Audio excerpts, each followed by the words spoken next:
दर्शकों नमस्कार।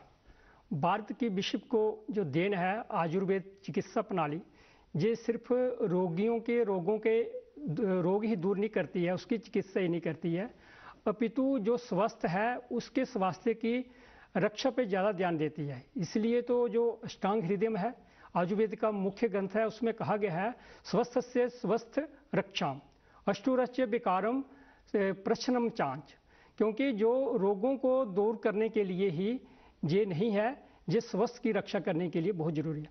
तो स्वास्थ्य कैसे हमारी रक्षा हो, तो इसके लिए अनेक क्रियाएं बताई गई हैं आयुर्वेदा में। उसी में एक है ऋतुचर्या, वैसे अनेक है, दिनचर्या है, रात्रिचर्या है, अनेक प्रकार के परहेज हैं, खान पान आहार विहार पे ध्यान दिया जाता है। लेकिन आज हम बात करेंगे ऋतुचर्या के, ऋतु के अनुसार हमें किस प्रकार अपना आचार विहार और आहार करना चाहिए। और इस पर चर्चा करने के लिए आज हमारे स्टूडियो में उपस्थित हुई हैं डॉक्टर अमरदीप कौर जी। आपका बहुत बहुत स्वागत है। धन्यवाद। हमारे दूरदर्शन के स्टूडियो में जी आपका धन्यवाद। तो डॉक्टर साहब, जब देखा जाए ऋतुचर्या की बात आती है तो इसका आयुर्वेद चिकित्सा पद्धति में बहुत बड़ा महत्व है, बहुत बड़ा स्थान है। तो वैसे ऋतुएं हम तीन ही जानते हैं, सर्दी, गर्मी और वर्षा, लेकिन असल में देखा जाए आयुर्वेद के अनुसार 6 ऋतुएं मानी गई हैं। हाँ जी। तो आज हम जो बात करेंगे हम हेमंत ऋतु और शिशिर ऋतु। जी, ये हेमंत ऋतु और शिशिर ऋतु क्या है और इसमें आयुर्वेद की दृष्टि से क्या महत्व है? जी, जैसा कि आपने कहा अभी कि ऋतुएं 6, हम जानते हैं 3, बट आयुर्वेद में 6 हैं। जी जी। उसका भी जो वर्णन है वो उसका डिवीजन हुआ है आदान काल और विसर्ग काल में। जी जी जी। तो विसर्ग काल चल रहा था, जिसकी अंतिम ऋतु है जो अभी चल रही है हेमंत ऋतु। हेमंत ऋतु, ठीक है। ये शीत ऋतु में आती है? हाँ जी बिल्कुल, ये शीत ऋतु में आती है। हम तो शीत ऋतु से जानते हैं। शीत ही हो जाते हैं। विसर्ग काल जो होता है वो सौम्य गुणयुक्त होता है। इसमें चंद्रमा की जो शक्तियां हैं वो प्रबल होती हैं, सौम्यता रहती है, क्योंकि वर्षा बहुत होती है, तो सौम्यता का गुण ज्यादा होता है विसर्ग काल में।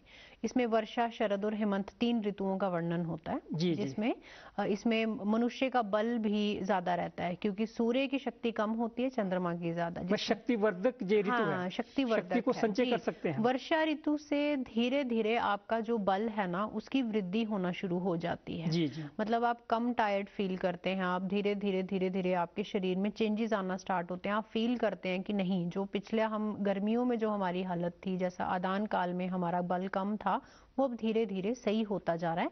और हेमंत ऋतु जो है ये विसर्ग काल की अंतिम ऋतु है। तो हेमंत ऋतु में किन प्रकार के रोगों का प्रकोप का ज्यादा खतरा बना रहता है? हाँ देखें, इसमें प्रकोप तब होगा जब हेमंत ऋतु के जो पथ्य हैं उनको ना फॉलो किया जाए। ठीक है। अदरवाइज इसमें पित्त दोष का शमन होता है, क्योंकि जो इसके पहले ऋतु गई होती है उसमें पित्त का प्रकोप होता है। जी। और उसमें शोधन करके पित्त को शांत किया जाता है। तो इस ऋतु में बेसिकली जो है पित्त दोष का शमन होता है। तो जितने भी लोग जो भी जिनको पित्त के विकार हैं, पित्त के 40 विकारों का वर्णन किया गया, जो भी लोग पित्त की दुष्टि से परेशान हैं वो इस ऋतु में उनको बहुत आराम मिलता है, क्योंकि इसमें पित्त का शमन रहता है। और अभी मतलब इसके बाद में से कफ का संचय होना शुरू हो जाता है। मतलब कफ हाँ, इसमें स्टार्ट होता है धीरा, पर बहुत ही धीरे धीरे होता है। इसमें बहुत कम इकाई पे होता है, ज्यादा इकाई पे वो शिशिर में होता है। डॉक्टर साहब, आपने पथ्य की बात की। जी बिल्कुल। पथ्य 3 प्रकार के हैं, एक तो आहार हो गया जी, एक बिहार हो गया, हाँ जी, और एक आचार हो गया। जी ये तीनों पथ्य किस प्रकार होने चाहिए, अलग अलग करके बताएं। जी बिल्कुल। आहार की जहां तक हेमंत में बात करते हैं, हेमंत ऋतु जो है ये एक ऐसी ऋतु है जिसमें यही एक हेमंत और शिशिर ऋतु है जिनमें आपको गुरु आहार लेना चाहिए। ठीक है, वो पथ्य है। गुरु में भारी आहार जो समय लेता है, हाँ, जो आपको डाइजेस्ट होने में समय ले रहा है। तला भुना घी, तला ले सकते हैं, मीठा ले सकते हैं, घी तेल में तली हुई चीजें। पर अब ये दर्शक ये ना समझें कि हम कुछ भी ले लें। ये ऋतुचर्या है जो आप स्वस्थ अवस्था में हैं। अगर आप अस्वस्थ अवस्था में हैं तो चिकित्सक परामर्श के बिना कुछ ना करें। आप जो भी करें पूछ कर करें। ठीक है। अब इसमें गुरु आहार कहा जाता है। वो क्यों कहा जाता है, उसका एक रीजन है। हेमंत ऋतु में ना शीत वायु चलती है। शीत वायु की वजह से हमारे जो रोम है वो बंद हो जाते हैं। हम देखते हैं हमें स्वेटिंग नहीं होती। तो इन मॉडर्न फिजियोलॉजी हम देखें तो वेसो कंस्ट्रिक्शन होता है। ठीक है। बॉडी से हीट बाहर नहीं निकलती। जी जी। वो हीट जो है वापस शरीर के अंदर ही रहती है। एक के बजाय 4-4 कपड़े भी पहनते हैं हम। हाँ, वो हीट अंदर ही रखते हैं। बॉडी की जो नॉर्मल जो फिजियोलॉजिकल प्रोसेस है उसमें हीट बॉडी के अंदर ही रहती है और वो हमारी जठराग्नि को और ज्यादा वात जो है वो तेज कर दीप्त करती है, दीप्त कर देती है। तो उस केस में उस अग्नि को शांत करने के लिए हमें गुरु आहार की जरूरत पड़ती है। जी जी। अगर हम इसमें गुरु आहार नहीं लेंगे तो वो अग्नि जो है धीरे धीरे जाके आपकी धातुओं को मतलब पचाना शुरू कर देगी और कमी हो जाएगी। हाँ, फिर आप माल न्यूट्रिशन की तरफ चले जाएंगे। जी जी। इसीलिए इसमें गुरु आहार खाएं। इसमें अम्ल, लवण और मधुर रस जो है वो भी आपको लेना चाहिए। अधिक सेवन कर सकते हैं? बिल्कुल अधिक सेवन कर सकते हैं, क्योंकि उन सभी का जो वीर्य है उसमें अम्ल का और इसका लवण का वीर्य रहता है। ये गुरु गुण युक्त होते हैं। जी जी। और कहीं ना कहीं जाकर इनमें उष्ण वीर्य रहता है, तो इस वजह से वो आपकी बॉडी को हीट भी देते हैं और गुरु गुण होने से वो समय लगता है पचने में। तो इस वजह से इनका यहाँ पर वर्णन किया गया है कि आप गुरु गुण ले सकते हैं। उसमें काफी सारी चीजें हैं। आप जैसे माश, उड़द की दाल आप ले सकते हैं, दही का सेवन इसमें आप कर सकते हैं। इक्षु विकार जैसे गुड़ है, गुड़ आप खा सकते हैं। ड्राई फ्रूट मेवे जितने हो गए। ड्राई फ्रूट्स, हाँ जी बिल्कुल। ड्राई फ्रूट से बनी हुई चीजें हम देखते हैं, हम सर्दियों में स्पेशली बनाते हैं हमारे घरों में। हमारे बुजुर्ग, हमारे माताएं जो हैं वो प्रिपेयर करती हैं घी में तल के, जिसमें ड्राई फ्रूट होता है और भी काफी सारी चीजें वो यूज करते हैं। क्यों? क्योंकि उनमें उष्णता रहती है जी, और उनमें एक गुरु गुण रहता है जो हमारे शरीर के लिए बहुत इम्पोर्टेंट है।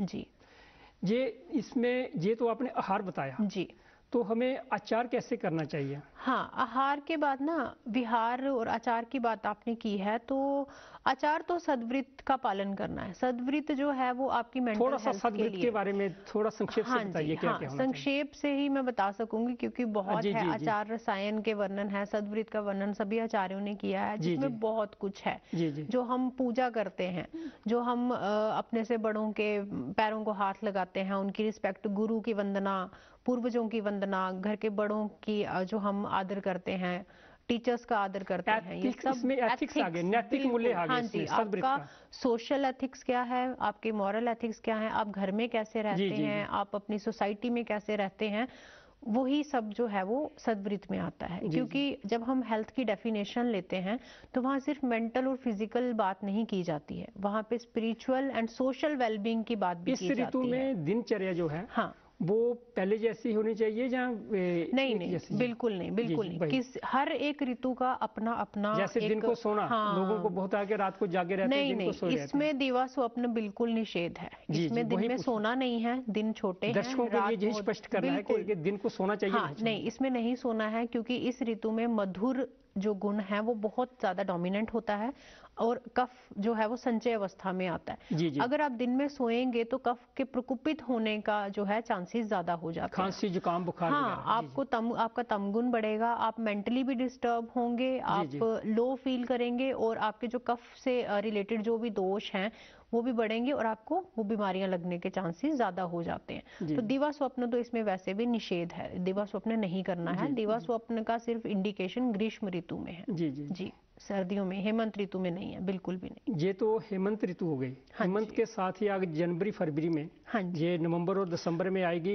हेमंत ऋतु चल रही है। हेमंत ऋतु आगे जनवरी और फरवरी में आएगी शिष्य ऋतु। क्या शिष्य ऋतु में भी ऐसा ही आहार, विहार और आचार हमारा होना चाहिए या उसमें कुछ अंतर है? जी, यहाँ मैं बता दूं, पहले ऋतु अंतर बताइए। इसमें एक ही ऋतु है शीत ऋतु, लेकिन इनमें शिशिर और हेमंत का क्या आपस में अंतर है? हाँ, मैं बताती हूँ। हेमंत ऋतु जो है ना, ये अर्ली विंटर्स इसको कहा जाता है, ये शुरुआत है, शीत ऋतु की शुरुआत है हेमंत। जी, ये विसर्ग काल की अंतिम ऋतु है। शिशिर ऋतु आदान काल की पहली ऋतु है, पर उसमें भी बल और चंद्रमा का बल भी उसमें प्रबल रहता है, शरीर बल भी उसमें प्रबल रहता है, और उसमें भी जो आचार विहार, सारा हमारा आहार विहार भी जो है वो हेमंत ऋतु का ही आता है, क्योंकि वो एक्सट्रीम विंटर्स का उसको हम कहते हैं। उसमें बहुत ठंड होती है। जो हेमंत ऋतु है वो अभी हमारे मिड नवंबर से मिड जनवरी तक का समय है, और मिड जनवरी से लेके मिड मार्च तक, वसंत ऋतु के आने तक, वो शिशिर ऋतु है। तो ये जो समय है ना, इसमें सब हमने आहार विहार ऐसे लेने हैं जो गुरु गुण युक्त हो, मधुर रस युक्त हो, अम्ल लवण रस युक्त हो, और जिस तरह के मैंने आपको अभी भी बताया क्या क्या चीजें हम ले सकते हैं, दूध की बनी चीजें, गुड़, इक्षु विकार जितने होते हैं हम वो ले सकते हैं, गुरु गुण युक्त चीजें हम ले सकते हैं, वही सब शिशिर ऋतु में भी लेना है। विहार की बात आपने पूछी थी मुझसे, तो वो भी मैं बताना चाहूंगी। विहार में आपको सभी गुरु उष्ण चीजों का आप जो है यहाँ पर ध्यान रखें। इसमें अभ्यंग, ऑयल मसाज बॉडी पे, क्योंकि हमारा स्वेद बाहर नहीं निकल रहा है। स्वेद का कार्य होता है मृदुता, मॉइस्चर देना बॉडी, तेल मालिश करनी चाहिए। बिल्कुल, तो मृदुता बिल्कुल नहीं आ रही क्योंकि वेसो कंस्ट्रिक्शन है, रोम हमारे बंद हो जाते हैं, स्वेद बाहर नहीं आता, तो बॉडी में ड्राइनेस आती है। ठीक है, इसमें सारे तेलों की मालिश कर सकते हैं या विशेष कोई तेल? नहीं, ऐसा कुछ नहीं है। वातनाशक द्रव्य युक्त जितने भी तेल हैं आप ले सकते हैं। जी, उसकी मालिश कर शरीर को मालिश बिल्कुल, अगर आपके पास नहीं है, आपके घर में जो तेल आपके पास है आप उससे कर सकते हैं। अभ्यंग बहुत जरूरी है।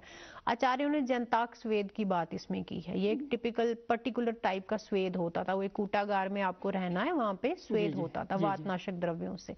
तो अभी जो है वो हमारे पंचकर्मा यूनिट में आप जा सकते हैं, क्योंकि उससे क्या है आपकी बॉडी में जैसे पेन्स वगैरह होती है ना, कईयों को सर्दियों में एकदम पेन एग्रीवेट हो जाता है, तो वो उसको शांत करने में बहुत मदद करेगा। हाँ जी, और गर्म बिस्तर, गर्म कपड़े, गर्म जगह में रहना, ये सब चीजों का आचार्यों ने वर्णन किया। शरीर में नंगे नहीं रखने चाहिए कपड़े, इसमें ज्यादा बिल्कुल नहीं, गर्म और ऊनी कपड़े। हाँ बिल्कुल, और इसमें एक चीज और मैं आपको बताना चाहूंगी कि ये सारी चीजें जो हैं, क्योंकि मैंने वेसो कंस्ट्रिक्शन की बात की है ना, तो मैं आपके माध्यम से दर्शकों को ये जरूर कहना चाहूंगी कि हाइपरटेंशन के जो पेशेंट होते हैं, जिनको बीपी रेज होता है, उनको अपना इन ऋतुओं में हेमंत और ध्यान रखना, हाँ शिशिर में विशेष ध्यान रखना है। किस प्रकार का ध्यान रखना? थोड़ा ध्यान ये रखना है कि आपको कई लोगों को आदत रहती है सुबह नहाएंगे, उसके बाद यूं ही टॉवल बांध के ही बाहर आते हैं। जी एक एज होती है हर चीज के लिए। जो हाइपरटेंशन के पेशेंट्स हैं वो ये चीज करते हैं, तो कई बार होता है जी